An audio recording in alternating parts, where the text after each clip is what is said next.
A few months ago we talked about Day of Infamy here on this channel.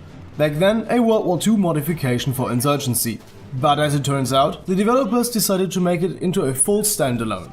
Since the 28th of last month it's available on Steam for around €18 or $20. What is pretty nice of the developers, if you already own Insurgency you will get a little discount. Pretty nice. So let's have a first look at this early access or alpha version of Day of Infamy. And since we are in an alpha phase, it is clearly too early for a full review. So this is just going to be a first impression. Honestly, I was a little surprised with the release of Day of Infamy now. Especially another Source engine release was surprising to me, since they are currently working on a full conversion to the Unreal 4 engine under the new title Insurgency Sandstorm. More information about that here or in the description down below. But back to the topic. The Day of Infamy standalone of course still feels very similar to the mod version, but already features some recognizable differences. Many maps have been massively improved and look pretty good, despite the fact that you can still see the alpha status of some maps, like being able to see the end of a map or development texture still being used. If we ignore these little things, the stuff that already got reworked looks good. Probably the most notably new thing, a whole new faction, the British Army. Bringing the feeling of the game a lot closer to the original Day of Defeat. If you have seen our cut content of Day of Defeat video, you will know what I mean. The link is of course here or in the description down below. What would enhance the game's experience even further would be the implementation of German paratroopers, along with their characteristic paratrooper rifles. But that might be a thing for the future.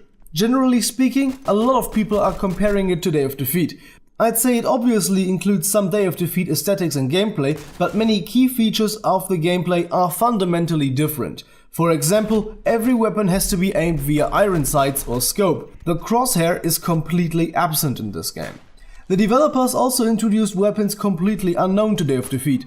For example, the British Lewis machine gun and the most radical add-on compared to the mod and Day of Defeat, the flamethrower. An extremely powerful and dangerous weapon against entrenched enemies, but also for you. It is quite easy to burn yourself.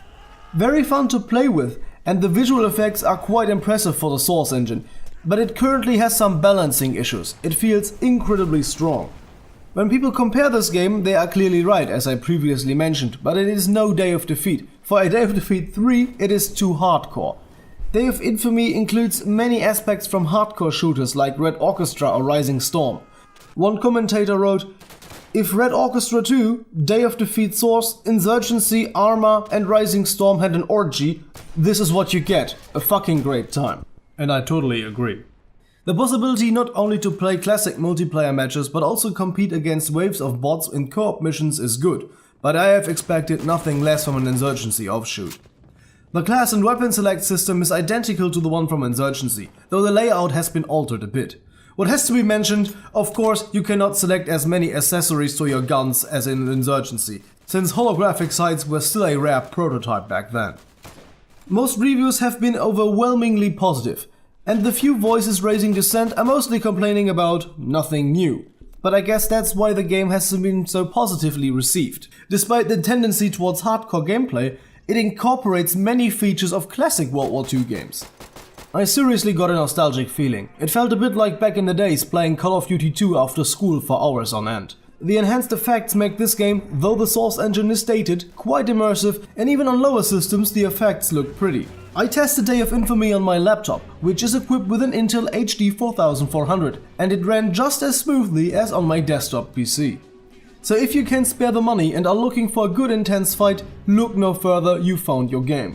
Some people might say $20 is a bit much for an unfinished game. But seeing what New World Interactive has delivered so far, I'd put a little trust in them. And of course, there is a map editor available, so expect some great custom content. So for a first look, a definite thumbs up from my side. If you have any thoughts or comments on this game, I'd like to hear them. So see you in the comment section down below. And I recommend our videos about Insurgency Sandstorm and the cut content of Day of Defeat. Till then, have a nice day, and as always, goodbye and guten Tag.